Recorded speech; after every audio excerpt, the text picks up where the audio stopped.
Boa noite, Gotham. Bem-vindos ao Mansão Wayne, o podcast que fala sobre o que mais importa.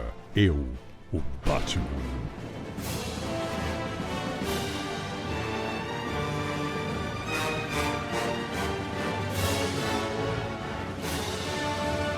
Boa noite, Gotham. Estamos começando mais um podcast Mansão Wayne e mais um podcast sobre um assunto que vocês pedem bastante, que são crossovers. Então, hoje a gente tem uma convidada aqui, depois de muita gente pedindo, especialista em Batman, participante do coletivo Minas Nerds, nossa amiga Laluna Machado. Tudo bom, Laluna? Olá, pessoal. Uma honra participar do Mansão, né? Ainda mais que eu era e sou uma consumista do podcast de vocês. Uma honra estar aqui agora. Pô, que legal. Valeu, Laluna. Temos também aqui nossa enciclopédia viva dos quadrinhos, Leonardo Vicente. Boa noite, direto da cozinha do inferno.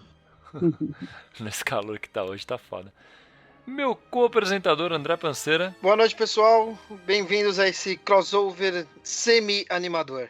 E este que apresentou todo mundo, o cara que não está vestido de vermelho hoje, Carlos Vasquez, oi, JT. Pra que não, hoje eu tô de preto, porque hoje tem que estar de preto. Porque aqui é Batman, aqui porra. É Batman, rapaz. Tá achando que aqui é Marvel? Pô, aqui é Batman.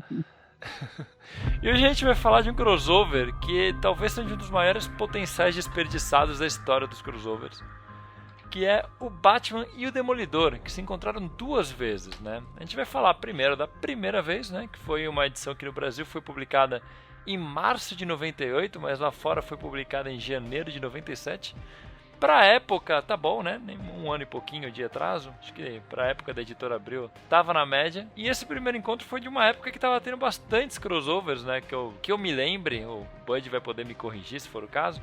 Mas era aquela época que tava rolando Marvel vs DC, que tinha, vira e mexe, tinha encontros entre personagens. Era aquela época que tinha 30 crossover todo mês. Por isso que tinha tanta coisa ruim. É tudo, a maioria era muito ruim, né? A maioria era horroroso. Esse foi escrito por um tal de Daniel G. Chichester, ou Chichester, que eu não faço nada. Repete aí. Chichester. É um cara que felizmente desapareceu. O que esse Ele cara fazia fez Demolidor na dele? época. Ele fez os Demolidor e pouca coisa mais, né? Ele fez Demolidor, uma minissérie da Elektra. A única coisa boa que ele fez são algumas histórias curtas do Hellraiser e depois sumiu. Eu tô vendo que ele fez até umas coisas da mensal do Hardware pra Milestone, mas é pouca coisa mesmo que ele fez. E foi desenhado pelo nosso amigo Scott McDaniel, né? Que é conhecido por todos os Batmaníacos, principalmente pela mensal do Asa Noturna. Que aí é legal, de resto é horrível. Né? Como nesse crossover, né? Que, aliás, eu acho que essa foi a primeira vez que ele desenhou o Batman, né? Que ele desenhou o Batman um tempo depois também, né? Depois da Terra de Ninguém. Sim. Sim, ele teve umas coisas legais do Batman. Ele é infugitivo, ele é legal. Então, ele nessa época era bom. Ele desenhava o Batman não, mas era legal. Ele faz o pessoal meio troncudinho, né? Sim, mas aqui eu acho que ele caprichou pra fazer ruim. Eu detestei como tá aqui. Eu não lembrava que era tão ruim. Ele só tá mantendo a média, que é tanto do roteiro quanto da arte, que era a equipe criativa do Demolidor na época. Né? Mantiveram o nível ruim. Mas pra mim a arte dele até que não tá tão horrível como já vi em outras edições. Até que tá... Nossa, achei péssimo. Ele foca na dinâmica, né? Que não tá tão bem feito. É bem o que o Bud falou, ele tá na média. Tá ali na média dele. Não é dos piores trabalhos, mas tá longe de ser dos melhores. A merda. E a trama, acho que a trama é mais ou menos interessante, né? É o que a gente tá falando, é o que eu falei na abertura. É um potencial desperdiçado. Tem vários conceitos legais. São dois personagens que foram muito bem trabalhados já pelo Frank Miller e tem uma pegada meio similar em alguns pontos, com visões de mundo talvez um pouco diferentes, daria pra fazer uns conflitos muito bons. E acabou virando isso, dois heróis soltando frases de efeito e querendo bater um no outro o tempo todo. Ou seja, aquele padrão de crossover ruim. Né? Laluna, quando você leu isso, você esperava o quê a primeira vez? Cara... Assim, aquela coisa, né? Que você já tá acostumado um negócio mais denso e tal, Demolidor do John Romita e tarará, né? E você pega uma carniça dessa. E a edição da Abril já começa com um negócio assim, que eu falei assim, gente, como é que bota a história olho por olho e um dos personagens é cego? Já começou a esculhambação daí. E isso é só no Brasil, né? Porque eu peguei aqui pra pesquisar, não tem nada disso. Não, lá fora tem esse subtítulo, mas não tá na capa. E o cara... Aí vem a chamada da Abril, um é cego como um morcego e o outro é o morcego. Meu Deus, cara, não tem condição. É pra afastar o leitor, né? Exatamente. horrível Entendeu? Aí você é persistente, idiota, aí você acaba lendo o negócio, entendeu? Você fala, não, vamos lá, vamos qualificar pra ver se é ruim mesmo, entendeu? Mas é pior do que se imagina, cara. Não tem condição, tem tanto potencial a história, sabe? É até questão do tipo de moralidade dos dois personagens, entendeu? Porque o Batman, em vários momentos, ele coloca uma conduta moral ao seu bel prazer, entendeu? É o que a gente fala, assim, mais ou menos como se fosse uma perspectiva até nietzschiana dos conceitos de moralidade. O Demolidor, ele fica oscilando, né, por causa do Matt Murdock, que é extremamente constitucionalista, que segue realmente as regras das coisas, só que às vezes o Demolidor dá uma escorregada, né? Então esse seria também um dos fatores que poderia ter sido abordado no negócio. Afinal, o Harvey Dent está dentro da narrativa, né? E é um dos representantes disso, dos conceitos de moralidade. E ele é colocado como, entre aspas, um ex-amigo do Matt Murdock, né? E tá no universo do Batman. Então foi muito pouco explorado esse tipo de coisa aí. É porque eles criam esse laço entre o Matt Murdock e o Harvey Dent como se eles tivessem se conhecido lá na época da faculdade de Direito, né? Pô, é um negócio bem interessante para ser explorado, mostra eles adolescentes discutindo conceitos de direito e discordando de algumas coisas e tal. Mas isso é trazido para hoje em dia de um jeito muito tosco, né? Tipo, eles só usam isso pro Harvey Dent lembrar que se conhecem, sabe? No final. No Nem final. Isso, né? Na verdade, eles não lembram, né? Eles só usam uma frase de efeito pra fazer o Harvey ficar na dúvida. Uma frase que o Harvey falou pra ele naquele tempo. É não a é única nem isso, né? ideia boa do gibi e ela não leva a lugar nenhum. Exatamente. E É só pra dar o pulo, pra dar a última frase de efeito dos dois que estão falando junto, que eu acho que é o último requadro da história, que aquele também é ridículo. é horrível. Eles falando descanse em paz, né? É horrível. E o argumento todo, ele tem... Acho que a única coisa interessante do argumento inteiro mesmo é esse lance do Harvey e o Matt Murdock se conhecerem. Porque, tipo, primeiro o Demolidor e o Batman se encontram lá em Nova York, porque sim, começam a se bater na rua, tipo, pesquisando uns assassinatos. No esgoto, não é? Uns assassinatos no esgoto, que eles mataram os caras. E aí, depois aparece já o Duas Caras e o Mr. Hyde, que é um vilão do Demolidor, aparecem matando um dono de um fliperama para eles roubarem os chips das máquinas de pinball. Tipo, que bosta, porque é alta tecnologia. Não é, cara, é chip de fliperama, cara. Você não precisa matar um cara para pegar, você pode pegar em 1000 lugares. E eles falam que são Tecnologia altíssima, né? altíssima tecnologia para fazer neurotransmissores e uma parada assim, porque é tudo muito moderno essa história. Eles entram num cybercafé, é tipo... E é da UNTech, cara. É da UNTech. Não é coisa, meu. E aquelas coisas que você lê vendo que o cara que escreveu não entende porra nenhuma de tecnologia, né? Dá aquela viajada louca. E a trama não faz sentido nenhum, gente. Né? Porque é o Duas Caras querendo... Ele rouba um projeto das empresas Wayne, que é esse neuroprocessador, né? Que é como se criasse um cérebro que vai fazer o trabalho de um computador. Você não entende por que o Duas Caras quer isso. Não, ele fala que é porque usa a linguagem binária. Pra tentar dar, né? Porque todo o resto do gibi eles esquecem da obsessão com o número 2, aí isso tem que servir de desculpa. É jogado muito foda-se essa obsessão. De vez em quando, tipo, o cara que eles matam tem filhas gêmeas. Por coincidência, né? Não tem nada de coincidência, né? Justo o cara que eles cruzam tem filha gêmea. E o Mr. Hyde, que teoricamente deveria ter dupla personalidade, eles não usam isso também? Não usam.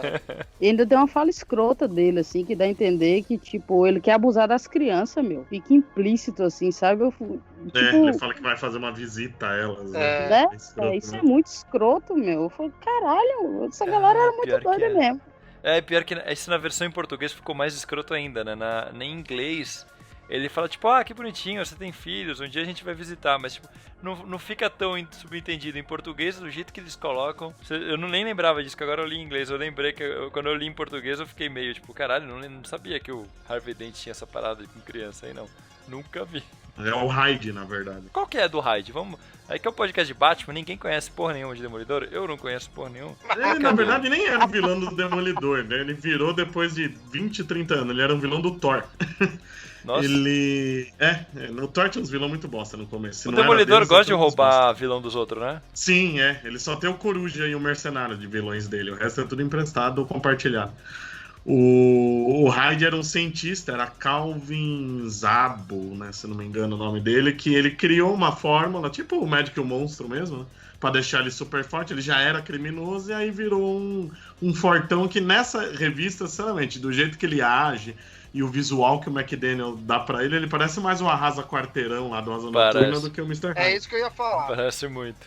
Tem uma imagem do quadrinho, logo em seguida que ele mata o pai das menininhas, que estão os dois lado a lado, aí você vê bem, tipo, ele parece bem o arrasa-quarteirão e Duas Caras. Se ele não tivesse a metade da cara roxa, eu ia falar que é o Cabeça de Martelo, que tá igualzinho. Cara, a melhor coisa dessa imagem é que tá, tipo, os dois olhando pro cara. Eles nem tinham atirado nele ainda, né? Estavam olhando as fotos das filhas gêmeas. Isso. E aí o Mr. Hyde tá pegando na bunda do Harvey Dent com tudo, assim. Ele tá, tipo, dando uma mãozada, assim. Tá muito engraçado. Eu não sei qual é o propósito disso, mas ele tá segurando a bunda com uma vontade, cara. Ok. Tá um ótimo diálogo, né? O cara falando que vai abusar de duas criancinhas segurando na bunda do parceiro. Porra! Então, é isso. Perturbador. Isso é um bom resumo do que é o gibi. É isso, não leiam. É isso, vamos pro segundo, né? Naquela parte também do cara lá que quer ser cineasta também, eu não entendi aquilo, não. A necessidade de pôr aquele cara ali e aquelas falas dele falando. Sacadinhas. É colocar sacadinhas do roteirista, mas falar que manja de cinema. Que alguém achou que ia ser engraçado, Quentin Tarantino. Que merda é essa, cara? Pelo amor de Deus. Ele fala, é um cara que foi pego de refém pelo Jack e o Duas Caras. E aí eles falam, ele é um cineasta que queria ser o novo Tarantino, mas depois de tanta violência que ele viu na frente dele, decidiu que ia fazer sitcoms do Nick at Night. É, tipo, que e no merda. final ele fala que gosta de filmes da Disney. E no final ele fala, não, eu gosto de filmes da Disney. Pô, que bosta. Cara, não tem condição não, meu. A gente marcou um podcast, um rolê só pra falar mal do negócio. Isso é uma delícia. Quando é de crossover é difícil escapar disso. É difícil, cara. Eu não A lembro de um maioria crossover. Aliás, o Carlos falou, né, que no começo eles se tromam e já brigam, porque a tradição, super-heróis se encontra, se briga. Só que esse é um pouco pior do que a média, porque eles brigam um pouquinho e não tem aquele, peraí, você tá investigando? Não. Ou vem o vilão e interrompe? Não, eles param porque eles já sabem quem é um outro. Então por que eles brigaram? Não, e o final do gibi é eles ainda se tirando um com a cara do outro, assim, eles não ficam amigos, eles se aliam ali. Chichester, né? Esqueci como é o nome do desgraçado do roteirista. Ele sempre teve um hábito de simular o Miller. Ele fez o Demolidor, ele fez a queda do rei igual a queda de Murdoch, depois ele fez aquele Caim de Desgraça, que é outra queda de Murdoch, trouxe a Elektra de volta. Ele sempre regurgitou as coisas do Miller. E o Batman dele aí, ele tá um Batman meio Miller, cuzão. Sim. Ou seja, eles realmente tentaram ser meio Miller e falharam miseravelmente, né? Exatamente. Fora que o Demolidor tá muito cínico, meu. Eu não... dá uns sorrisinhos, né? Eu falei, o que tá acontecendo? O Demolidor não é o mesmo que ele escrevia no gibi, é engraçado. Ele parece o Demolidor dos anos 60, o do Mark Waid, o mais recente, que são o mais bem-humorado. É estranho mesmo, ele tá totalmente desconexo do que a própria equipe criativa fez um tempo antes. E uma parada que eles fazem na história é que o Harvey Dent roubou aquela tecnologia de neurotransmissores e tal, e colocou na cabeça do Mr. Hyde sem ele saber, que isso nem fica muito claro como ele fez, e ele quer deixar o Mr. Hyde muito puto pra ira do Mr. Hyde fazer os neurotransmissores trabalharem mais rápido e se desenvolverem e ser uma incubadora dessa tecnologia. É tipo, o quê? O que tá acontecendo nessa história, né? E aí no final eles espancam o Mr. Hyde e enfiam um antídoto nele que o Harvey Dent se sente culpado por ter feito depois de conversar com o Demolidor e lembrar dos seus papos. Porque ele carrega esse com ele, antídoto, né? A gente não sabe, né? Não sabe. Aí ele desmaia e meio que acaba aí a história, né? Aparece rapidinho um jantar beneficente do Harvey Dent em Nova York e aparece Fog Nelson rapidinho. E é isso, né? O Demolidor vai lá tirar uma com o Batman e o Batman tira uma com o Demolidor, fala pra ele nunca mais aparecer na cidade dele. Dá aquela conversa que dá a entender que um sabe quem é o outro, né? E o Demolidor vira, você tá me desafiando? E aí que aparece o fim? Com uma interrogação. É tipo o Zé Pequeno falando, não aparece na minha boca, cara. Aliás, tem uma coisa interessante que eu não lembro se na Nacional tem isso, que eu li a gringa também. Nos créditos iniciais do gibi, a história tá acreditada como um Elseworlds. Sim. Na gringa também. Na gringa e na nacional, acho que nas duas. Meio maluco, né? Porque é um selo da DC isso. Sim, eu achei isso legal. É estranho. E essa foi a edição publicada pela Marvel, mais interessante.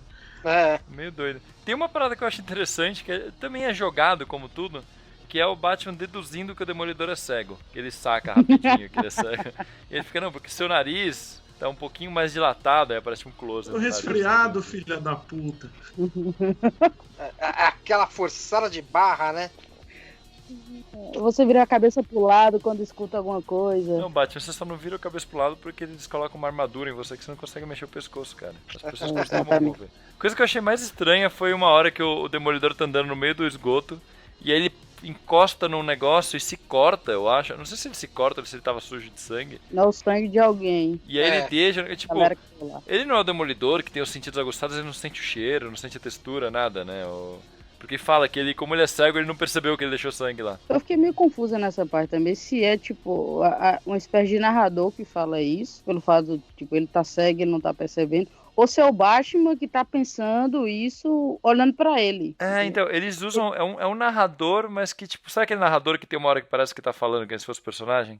Toda hora ele fica assim, trocando de um pro outro. É meio não confuso. Faz sentido. Aí não faz sentido essa questão que o Léo falou aí, de descobrir que ele é cego depois. É tudo confuso essa merda, meu. Não serve nem pra pôr o gato pra cagar em cima, porra. Não, e o Demolidor pega os bumerangues que o Batman joga nele e coloca na cabeça, fingindo que são os chifrinhos do Batman. Cara, seu uniforme já tem chifrinho, animal. Cara, isso é horrível. Não, e o pior, ele tampa os chifrinhos dele com o dedão. Que ele tá tampando. Cara, isso é muito ruim.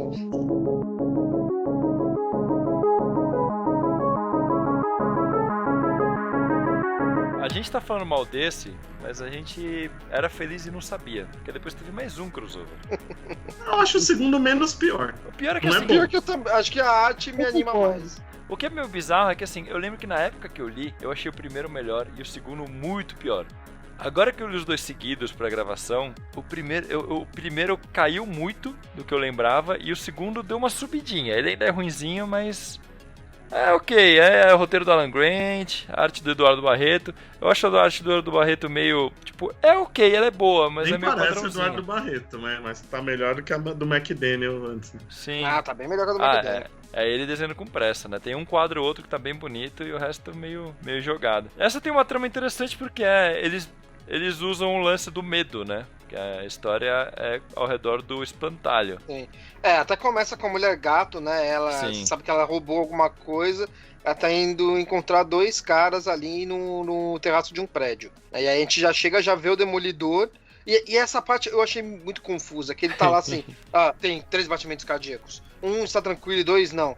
Ele sente outro batimento. Nossa, tem outro. O Batman. Putz, você vai ficar bravo comigo que eu tô aqui. Tá, não posso deixar ele interferir. Aí ele vai e pula em cima do Batman. Ele tenta matar o Batman, cara. Caralho, velho. E tipo, né, não vai interferir, né? Ele não quer que o Batman vá lá pra não perceber que eles estão de tocar. Tem 2 caras fantasiados caindo na sua frente, você não vai perceber. Eles colocam que eles estão a 300 pés de altura e o Demolidor pula em cima, eles caem de um jeito todo torto, quebram uma gárgula, quase matam os capangas, a mulher gato. Eu não sei como eles não morrem, porque eles caem, aquela coisa de gibi, né? Eles estão caindo de uma altura medonha. E aí eles. E aí eles dão, tipo, como se estivessem dançando balé no ar, eles giram e tal. E aí eles caem de boa. E a narração fala mais ou menos que, tipo assim, estão caindo de uma altura do caralho, só que o Demolidor não tem medo. E aí, como ele não tem medo, ele não morre. Exatamente. É tipo isso. Porra. Nossa, mano. Caralho, isso é tipo o Guia do Mochileiro das Galáxias, né? Que se você pula e erra o chão, você voa. Né? Se ele pula e não sente medo, ele não morre. Acabou. E aí o gárgula caindo, né, que eles quebram, é só a cabeça dele e ele com a boca aberta, então parece que ele tá gritando que ele tá caindo também. É verdade, né? Tipo, Ele tá gritando que eu tô fazendo esse crossover horrível. O pior é que é bem o que o Bud falou, não parece o Eduardo Barreto, mas tem um quadro ou outro que tá bonito. Tipo, o Demolidor pulando em cima do Batman tá horrível, assim, mas... Nossa, é muito ruim. Aí depois eles caindo também, né? Porque o Demolidor, ele tá pousando, ele tá fazendo como se estivesse preso na cruz, tá ligado? Ele vai com os braços esticados assim e as perninhas pra cima. É pra lembrar que ele é católico. Ele foi coroinha há muito tempo, é foda. Mas o triste é lembrar que deve ter sido um dos últimos trabalhos do Eduardo Barreto antes de morrer, foi essa merda. Ele merecia ter feito um negócio melhor, coitado. Nossa. Eu acho que foi por isso mesmo, né, meu? Já tava com pressa, né? Então acho que foi por isso mesmo que ele morreu, inclusive. Que horror. Pode ter sido também. Várias hipóteses.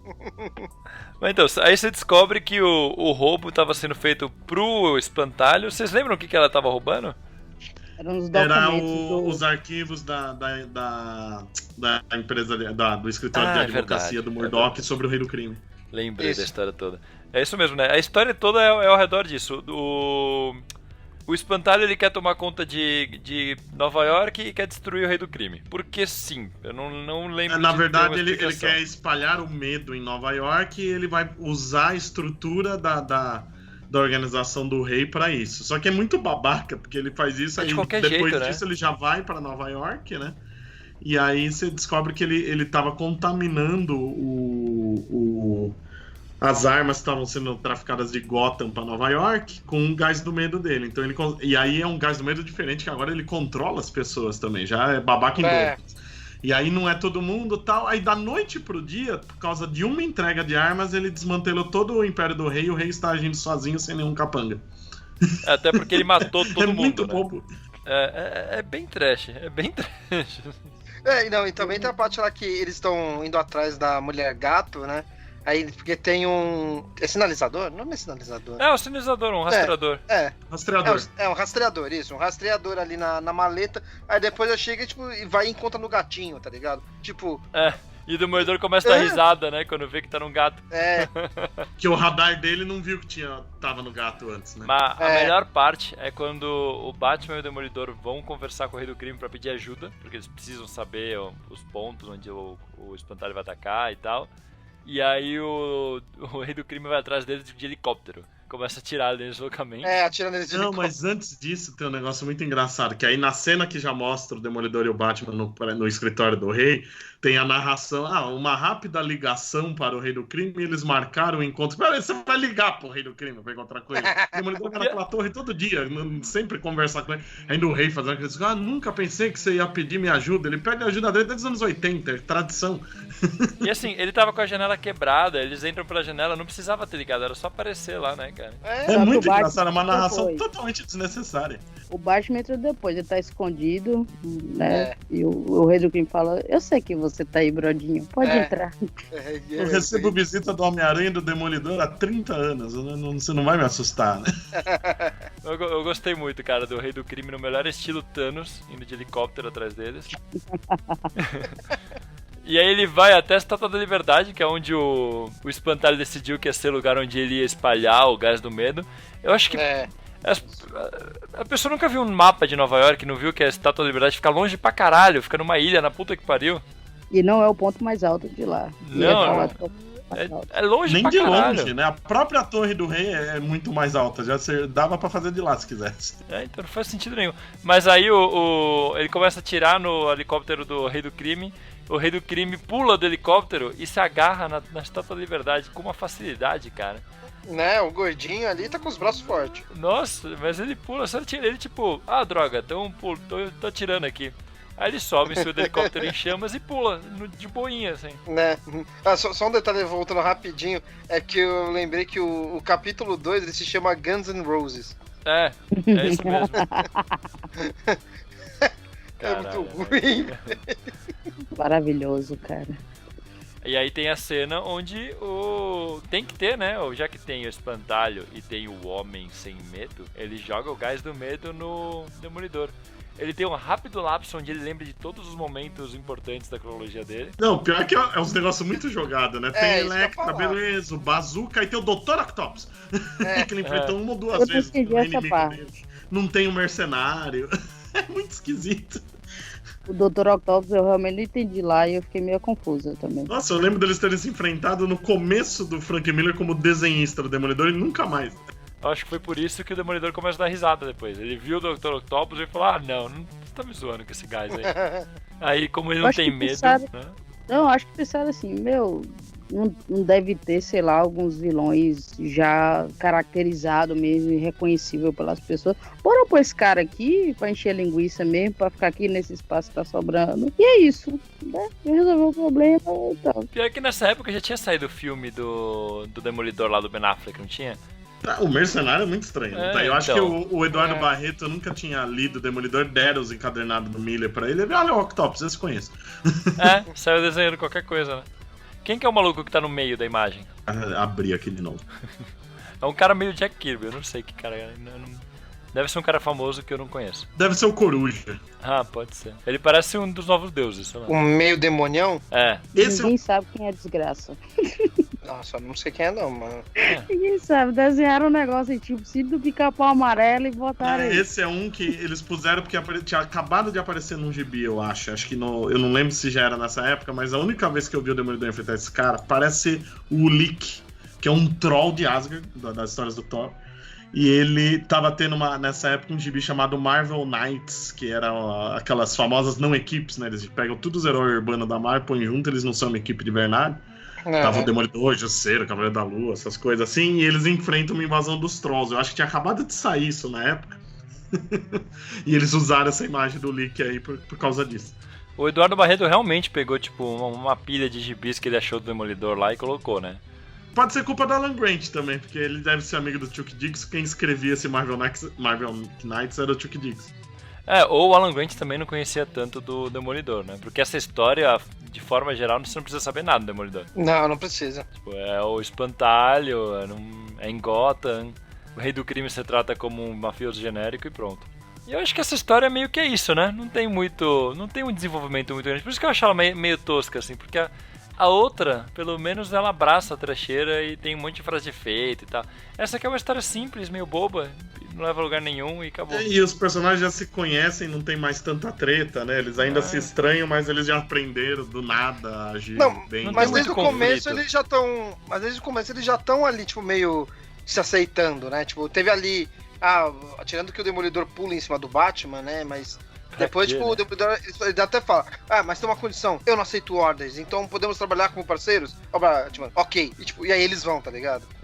Então, tipo, parece que eles já vão se dando bem. Aí, tipo, ele entra na Batcaverna e fala, uau, Batcaverna. Como, tipo, eu fiquei, por que ele falou uau? Beleza que ele tem os sentidos dele, mas não faz sentido ele falar uau. Porque ele sentiu no radar um dinossauro, ele ficou impressionado.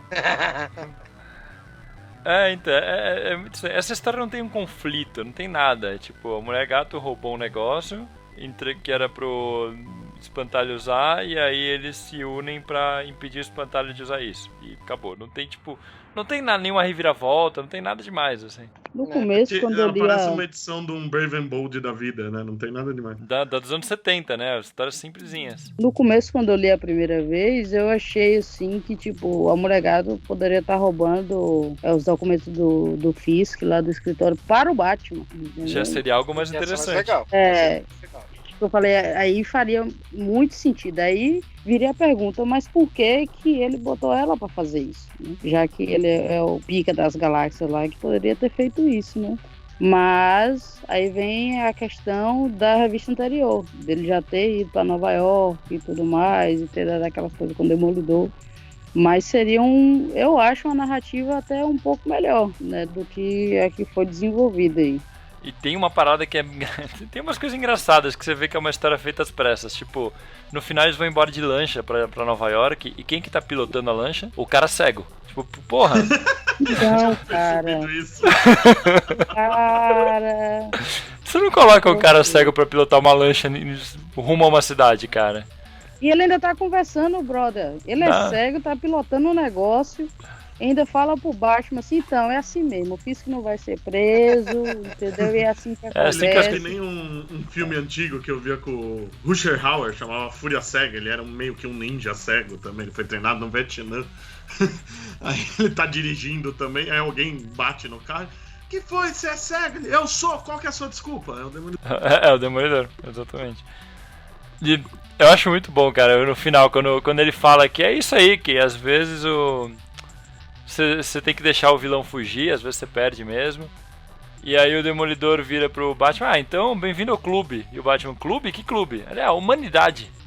É isso aí, né? A gente perdeu, foda-se. E aí acaba com o rei do crime muito puto com o trovão caindo atrás dele. Enfim. Que perdeu tudo que ele tinha em uma noite.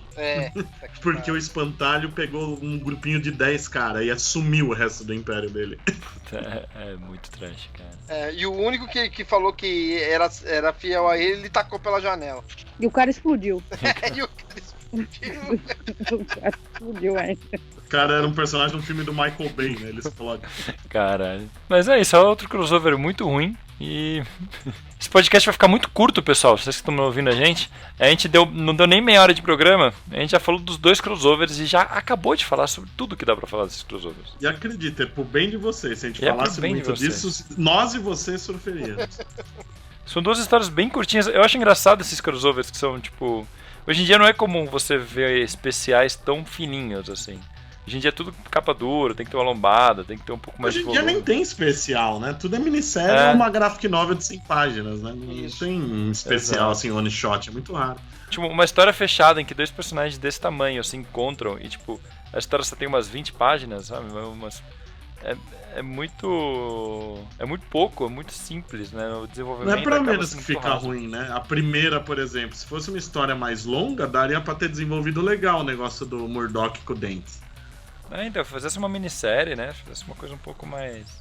Tanto que os crossovers bons que tem da Marvel com a DC são minisséries, né, geralmente. Não, mentira, não tem quase crossover. Tirando os classicão, e mesmo os classicão eram umas histórias maiores também, né? Não eram curtinhos. Exato. E eram mais simples, mas é porque a época era assim, né? Essas aqui tentam ser uma coisa mais profunda e não conseguem. Não, mas acho que não é nem... Tentaram ser profundo. Tentaram com a bunda, né? Porque puta que pariu. Não, eles dão uma linguagem de que tem uma coisa profunda ali, essas narrações em off, como se fosse algo assim. Não, isso é tentar imitar o Frank Miller. Só. Deve ser isso. Acho. Eles pegam elementos que são usados em histórias mais elaboradas e jogam numa história simples. Ah, sim, mas é assim que se faz crossover bosta, né? É sempre desse jeito. Pega os principais conceitos de cada personagem, pega ali vilões aleatórios, joga ali, bate no liquidificador e opa, tá pronto. É isso. Exatamente. Né? E isso daí você ter falado das séries serem curtinhas, e mesmo elas sendo curtas, tipo, ambas tem tipo mais 50 páginas, sabe? É verdade, elas são mais longas do que parecem pela trama, né? Então, sim. Eu acho que assim, principalmente o segundo crossover, ele tem mais splash pages, sabe? Você tem tipo um desenho por página, então acaba passando mais rápido também. E ele tem umas divisões de capítulos um pouco estranhas, porque passaram, sei lá, 12 páginas. Aí, já tem capítulo 2. Você fica, mas não aconteceu nada aqui, como é que já é capítulo 2? Mas não aconteceu nada na história inteira. O primeiro não é dividido, não, né? Por capítulo. Não, o primeiro não. Não, é diretão. Isso é opção do roteirista, né? Porque não tem necessidade, não são histórias separadas, não tem... Ele achou melhor separar assim. É esquisito. Essas histórias se passam naquela terra crossover, que o pessoal chama, né? Que são...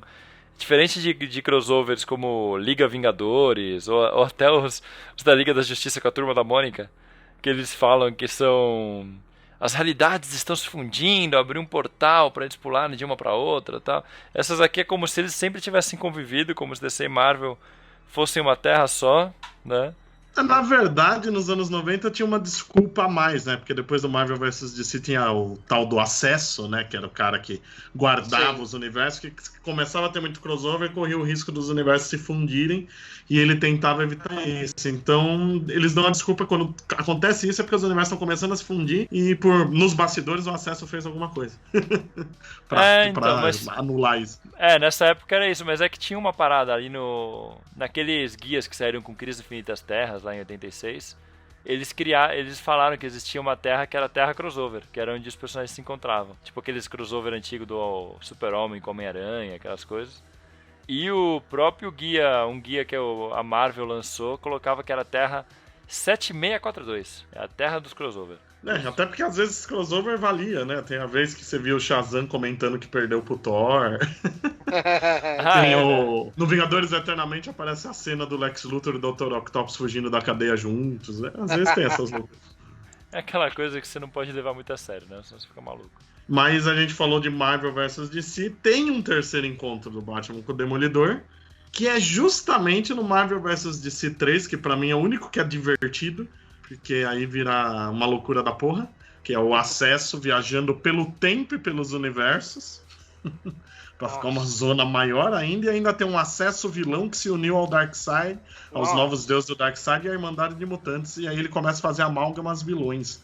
Mas é divertido por causa disso, que é uma loucura total. E o acesso no começo não sabe o que tá acontecendo, ele fica quicando de época pra época, fundindo tudo. Tem uma hora que ele cai em Gotham, se não me engano é em Gotham, em Nova York, em Gotham, e tem o Batman meio Dick Sprang, assim, sabe? Aquele Batman mais sorridente, com aquele Batmóvel bonito, antigão, que tinha aquele puta cabeça de morcego na frente.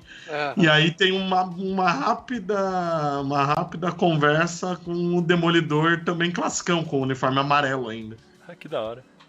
Só pros ouvintes que não leram os crossovers clássicos da Marvel com o DC, explica aí quem que é o acesso. Então, quando tem o primeiro Marvel vs DC, que é o pior de todos, a Marvel se entrar em acordo para fazer o crossover e criaram esse acesso, que é um personagem que, num primeiro momento, você vê que ele vivia no universo Marvel, que eu achei até estranho, o cara viver em nenhum, né? E ele é um cara comum que encontra um mendigo que tem uma caixa que tá saindo energias. O mendigo fala que é as energias dos dois universos vazando e passa os poderes pro acesso. É os poderes de viajar entre a Terra da Marvel e da DC. E mais tarde a gente descobre que pelo tempo criar amálgamas, fazer o que quiser, e ele passa a viver nos dois universos para proteger de eles se fundirem novamente. Aliás, diga as passagens, ele aparece nas últimas páginas do crossover do Lanterna Verde com o Surfista Prateado, que é meio um prelúdio do Marvel vs DC. Então ele é o único personagem que é copyright tanto da Marvel quanto da DC, apareceu nos 3 crossovers, foi citado no Superman Quarteto Fantástico e nunca mais, até porque nunca mais teve crossover. Né? E ele é conhecido por ser, junto com o Roger Rabbit, um dos poucos personagens que a Disney e a Warner têm direitos compartilhados. É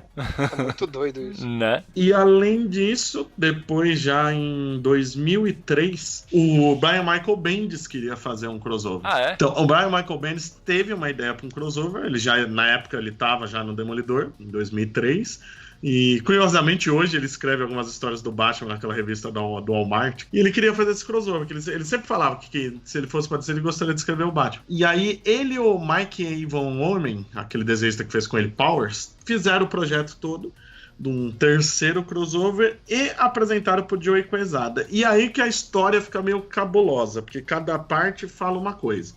O próprio Bendis, num primeiro momento, falou que o Quesada achou melhor arquivar. E o Bendis disse que na época ficou até meio confuso, porque era bem na época que estava saindo o Liga Vingadores, falou, pô, as editoras estão de boa, né? Porque que o Quesada disse que não era a hora certa. Aí em 2004, no ano seguinte, ele chegou a comentar sobre isso numa Comic Con, e aí ele falou que foi a DC que não quis. Só que aí tava, melhor dizendo, falou que o Paul Levitz, né, que era o chefão da DC por centenas de anos, não quis. E aí o Bendis falou uma coisa mais interessante ainda, que nessa época ele já estava falando com um outro amigo para ajudar ele a fazer, o Ed Brubaker. Eita! E esse poderia ter saído um crossover bom, dá até dó, né? E aí com o Brubaker eles tiveram a ideia de ter uma luta do Batman com o Mercenário, da Mulher Gato com a Electra e tal. Só que aí nessa Comic Con que ele tava falando, ia ser bem melhor, né, que os outros. E aí ele falou que o Paul Levitz não aceitou. Só que aí, né, no dia que ele falou isso numa Comic Con, levantou do nada e entrou o Bob Wayne, que era o editor do Batman na época. E ele falou, não, foi a Marvel que não quis. Ih, caralho. E aí o que se aceita, que a própria Marvel, o próprio Bob Wayne falou aí, é que o Quesada tinha... nos editoriais e tal, tava provocando muito a DC, e na verdade o problema não era fazer com a Marvel, eles não queriam fazer nada com o Quesada. Essa treta rola até hoje, né?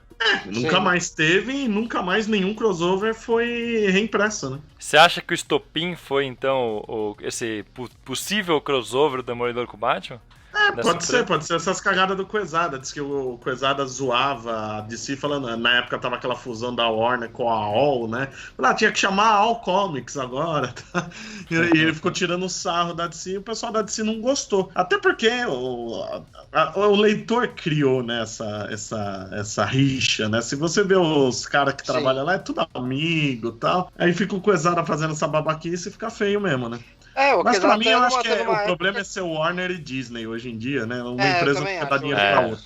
Hoje é outra Mas história. Na época eu lembro que o Quesada até falava ali assim, DC, que raios de nome é DC? Ele falava assim.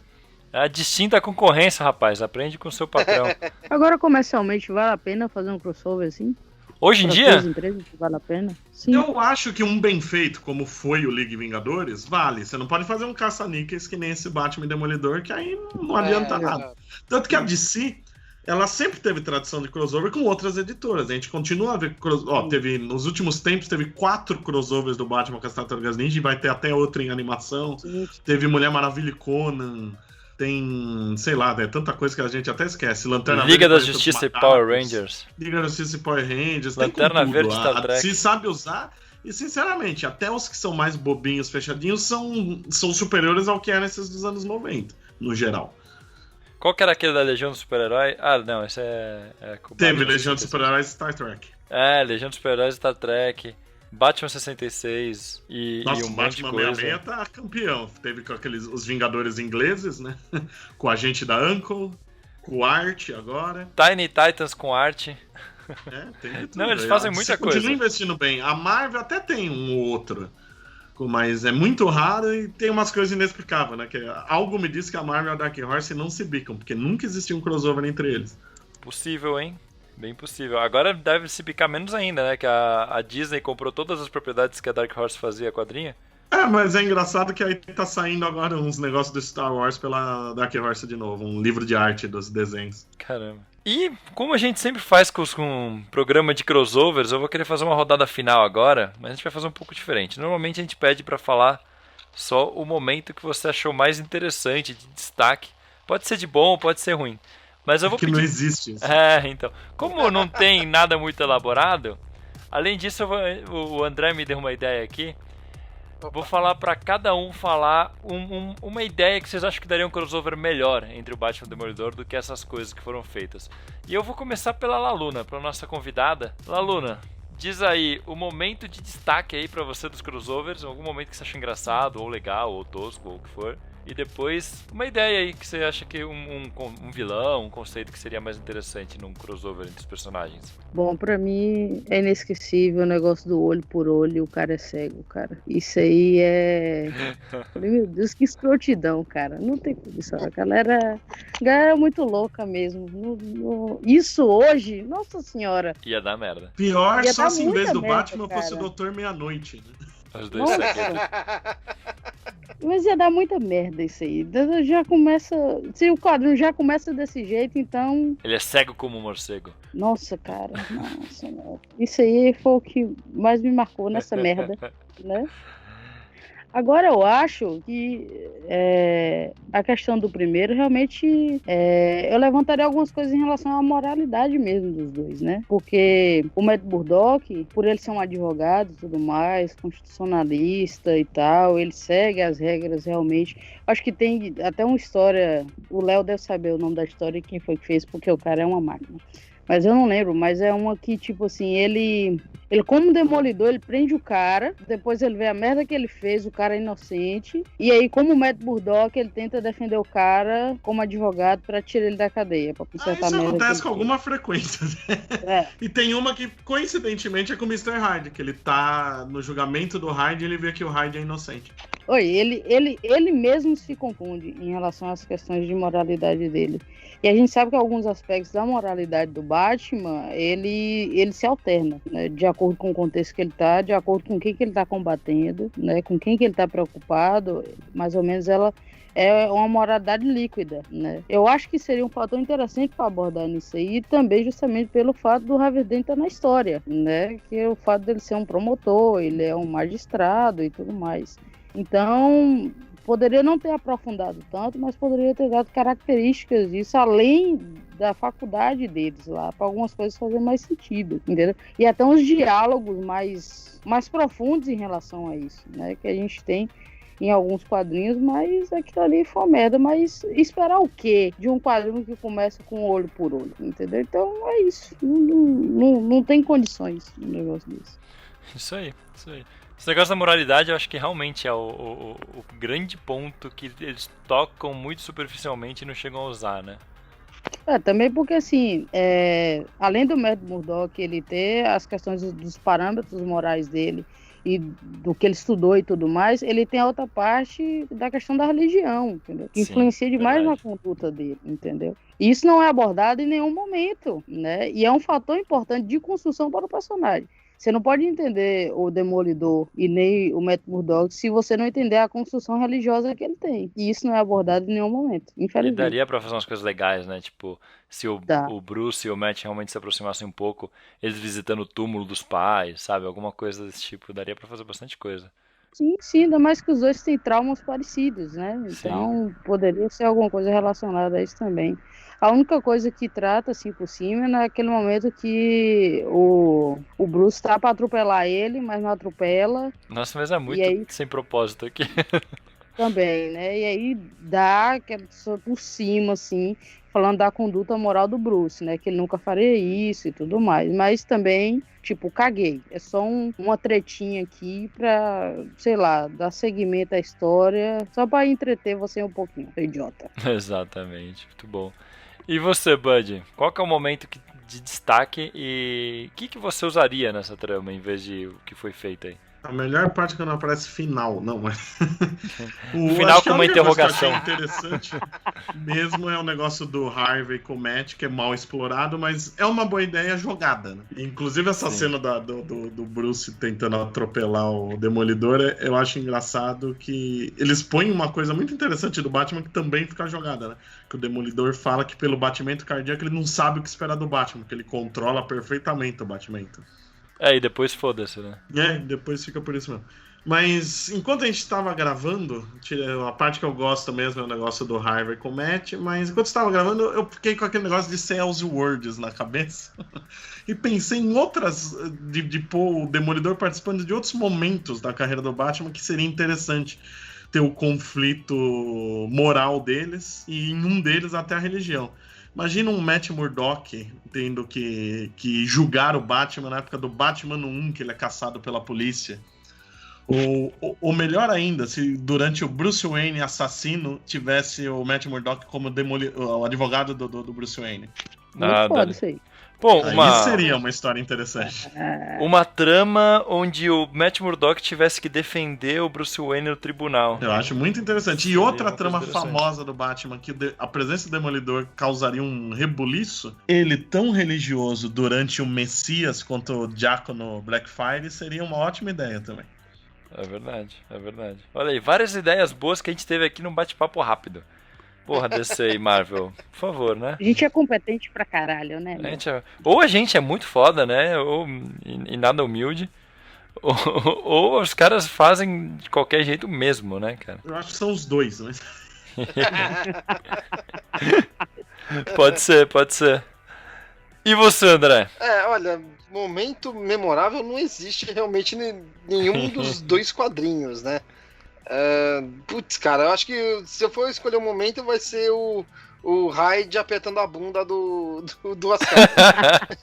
É muito romântico, bonitinho aquilo. É um momento que você chega e fala pelo menos que porra é essa e dá risada, né? Porque de resto você não sabe qual né, meu? Se é a bunda ruim ou se é a bunda boa, né? É o momento que você entende a motivação dessa aliança deles, né? Né? Não faz sentido nenhum. O motivo é que o Hyde tava a fim de comer meia bunda. Nossa, Léo. Que horrível. Mas, putz, cara, eu ia justamente falar, não pra ser alguma coisa no lugar desses aí, mas tentando fazer uma continuação, eu ia pegar bem nesse ponto que o Bud falou de envolver, tipo, a religião e principalmente aquele papo que teve um tempinho atrás do Batman ser ateu e tudo mais, e colocar isso em conflito entre os personagens. Eu acho que ficaria uma coisa legal, ia ser interessante.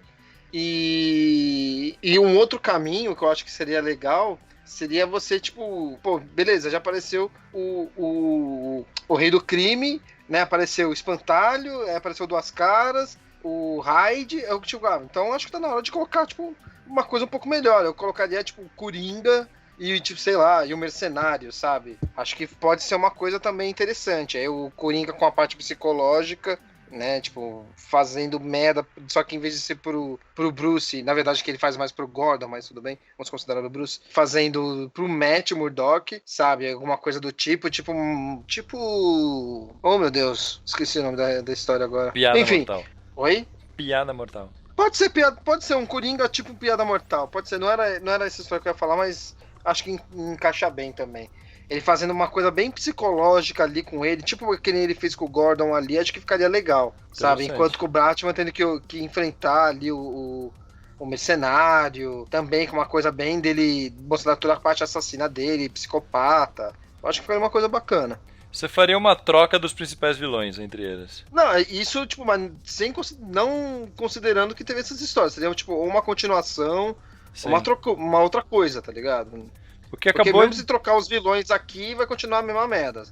O que você acabou de me lembrar é que nesse mesmo universo dos crossovers, considerando que todos esses crossovers onde eles convivem na Marvel e DC ao mesmo tempo, se passem no mesmo mundo mesmo, o Batman encontrou o Rei do Crime mais de uma vez, né? Ele encontrou no crossover com o Homem-Aranha também. Verdade. Dá pra encaixar um no outro aí.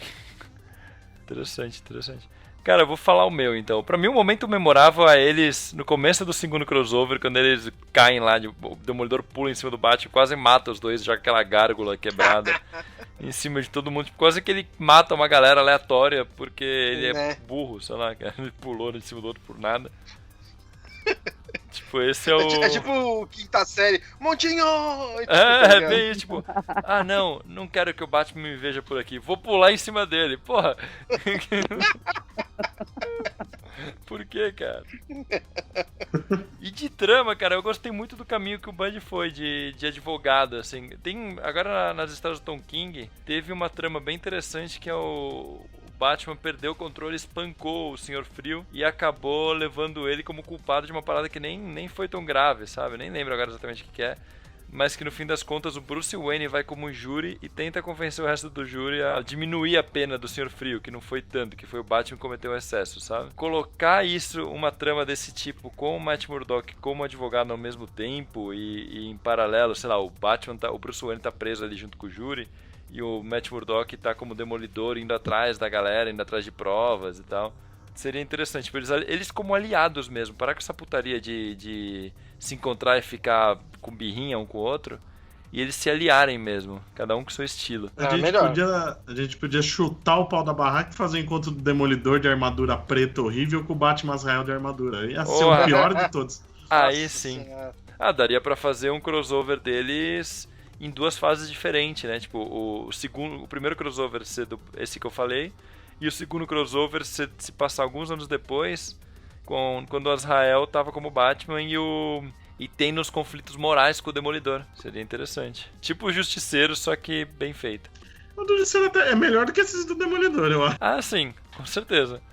Mas porque o Justiceiro teve exatamente isso, né? O encontro dele com o Bruce e o encontro com o Jim Paul Valley. É isso mesmo. Mas é isso aí. Acho que já deu de falar desse crossover horrível, né? Que graças a Deus nunca mais vai ser publicado, né? Por causa dessas tretas todas que a gente já comentou. Tem males que vêm pra bem. Então assim, se você achar num sebo baratinho, eu acho que vale pegar pela curiosidade. Mas tem que ser bem baratinho mesmo. Se achar jogado no lixo... É uma dicotomia pra mim, porque tipo, eu fiquei mal feliz de gravar o podcast, tal, promoção e tal. Aí o Carlos me fala, é o crossover do Demolidor com o Batman.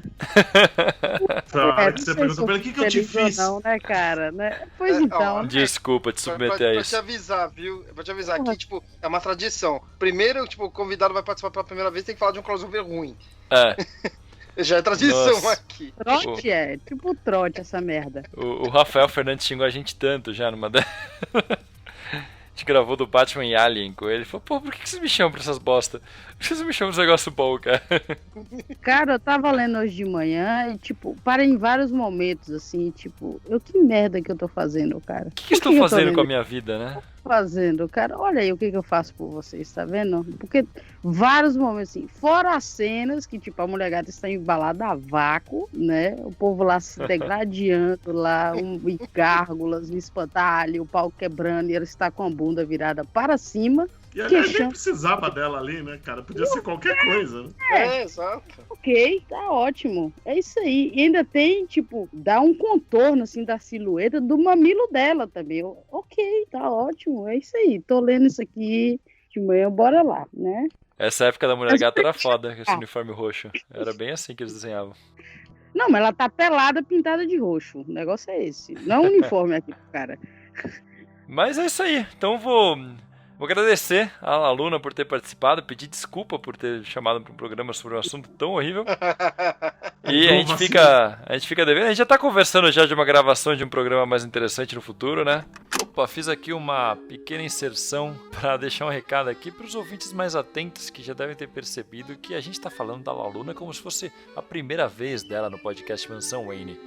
O que acontece é que esse programa foi gravado antes do programa 80, onde a Luna participou e nos ajudou a contar os 80 anos do Batman num mega programa incrível que quem não ouviu, por favor, ouça que ficou sensacional. Então, vamos voltar ao programa. É isso aí. Mas é muito amor, viu? Sentiu o trote, valeu, obrigada. Vai voltar. Não, mas tipo assim, pra mim é gratificante mesmo, você sabe disso, entendeu? Pra mim é uma honra estar aqui com vocês, mesmo falando de uma bosta que nem essa aí, mas tá tudo ótimo. Isso aí, valeu, Luna. Que eu vou deixar até o espaço aberto agora pra você falar um pouco dos seus projetos, do seu trabalho com Minas Nerds, das palestras que você dá o tempo todo, em todo que é evento você tá lá falando do Batman, da sociologia do Batman. Então tá aberto o microfone pra você falar. Obrigada. Meu trabalho ele é mais acadêmico, assim, né? De desenvolvimento de palestras, workshops e tudo mais, mesas redondas, no qual eu procuro abraçar certas características do universo do Batman como um todo. Aí eu uso muito filosofia, eu uso sociologia, eu uso história. E o meu TCC foi sobre o Batman usando o seriado dele de 1943. Né? Foi a primeira vez que ele foi para o cinema e no contexto de Segunda Guerra Mundial. Então, a base do TCC é de como esse tipo de produto e como o herói dos quadrinhos estava sendo utilizado como representante de guerra e caracterizando um patriotismo compulsório, né? Aí, a partir daí, eu desenvolvi várias outras coisas, mas principalmente nesse tipo de contexto, e utilizando outras mídias do qual o Batman, vamos dizer assim, ele flutua, né? Questão de animações, de games, e a maioria filmes, e nos quadrinhos também retratando mais questões com desenvolvimento filosófico, que é o que eu estou fazendo mais profundamente agora com Terra de Ninguém. Eu estou usando muito o Rousseau com o Contrato Social até o Leviatã do Thomas Hobbes. Mas é isso, né? Eu procuro produzir um texto pelo menos por semana para soltar no Minas lá. Abordando esse tipo de situação que envolva o personagem. Faço palestras também, participo de eventos e mesas redondas e tudo mais. Coordeno um grupo de estudos e pesquisas aqui também na Baixada Santista, na Gibiteca de Santos. E também dou aula pela Secretaria de Cultura de conceito e introdução às histórias em quadrinhos, né? Que é mais teórica mesmo, assim. E é isso. A gente vai disseminando a palavra do Homem Morcego para as pessoas aí. É isso aí, valeu. Então é isso aí, galera. Se vocês quiserem ver os textos dela, entrem lá no minasnerds.com.br. Toda semana tá tendo texto agora, então, Luna? Toda semana eu tô procurando fazer um, né, por causa do aniversário dele e tal, a Gabriela meio que falou assim, se são 80 anos, então eu quero 80 textos. Eu isso falei, aí. porra, tá ficando escravo, meu? Que é essa, cara? Que é isso? Entendeu? Você acha que eu tô trabalhando pro Bruce Wayne, tá me escravizando. Uma máquina. Né? Que porra é essa? Mas tô tentando fazer o melhor que eu posso aí, mas até agora os feedbacks estão sendo bem legais em relação aos textos e isso tá me deixando muito feliz. Isso aí, muito bom. Vai ter o link aí no post, então, pra quem tiver curiosidade de ver esses textos, ou entra lá no Minas Nerds, que vai estar tudo lá organizadinho, bonitinho. Leonardo Vicente, seu jabás. Eu, além de estar sempre aqui no podcast do Mansão e com matérias sempre atrasadas no site, Eu também tenho Fala Animal, que é o meu site, falaanimal.com.br, com matérias, notícias, coisas de quadrinhos, seriados, cinema, colecionáveis e afins. Também com vídeos lá no canal Hora Suave do nosso amigo Roberto, que é casa também em vídeo do Mansão Wayne. E todos os meses nas bancas com a revista Mundo dos Super-Heróis. Muito bom. E também para quem quiser saber mais sobre esses crossovers do Demolidor, o Thiago Brancatelli escreveu lá na coluna dele, que é a coluna Bruce Wayne contra o Mundo, escreveu uma análise do primeiro encontro que ficou bem divertida. Então entra lá no mansãowayne.com.br, vai em colunas, e aí tem lá a coluna Bruce Wayne contra o Mundo. É o primeiro texto da coluna, o mais antigo. É só entrar e ir até a primeira página. E André, quem quiser achar o Mansão Wayne nas redes sociais, vai aonde? Vocês acessam facebook.com/mansãonpodcast. É a nossa página do Facebook, sempre com bastante post, bastante coisa sobre o Homem-Morcego, sobre seu universo, algumas coisinhas do universo DC. Tem também o nosso Twitter, que é o @mansão_Wayne. Pode ir lá escrever pra gente, que a gente está sempre respondendo. E se você gosta das imagens, das fotinhos, vai no nosso Instagram, que leva o nome do nosso site, que é o @mansãon.com.br. E falando no site, como que é ele, Carlos? O site é mansãon.com.br, lá é o quartel-general do Mansão Wayne. Lá tem todos os vídeos, lá tem todos os podcasts, todas as colunas que a gente escreve. Tem conteúdo pra caramba, então acessa lá que tem pra ficar horas fuçando. Isso sem contar os podcasts que você pode ficar dias ouvindo, dando play no primeiro e deixando em looping. Então entra lá se você gosta do Batman, se você tem interesse no mundo do Homem-Morcego e também no mundo ao redor do Homem-Morcego, né? A gente fez vários programas sobre Mulher Maravilha, Aquaman. Por enquanto a gente se limitou bastante ao universo DC, né? Que é o mundo onde o Batman vive, mas quem sabe no futuro, não é mesmo? Então, se você gosta de Batman e gosta desse tipo de história, acessa lá mansãoN.com.br, que com certeza você vai ter conteúdo bacana pra ficar horas lá se debruçando. Horas e horas de muita diversão. Horas e horas de pura Batmania. Então é isso, obrigado pela audiência a todos, obrigado de novo, Laluna, por participar. A gente promete que você vai estar aqui de novo em um programa muito mais interessante. Eu que agradeço imensamente. E nos vemos no próximo podcast. Até lá. Falou! Valeu!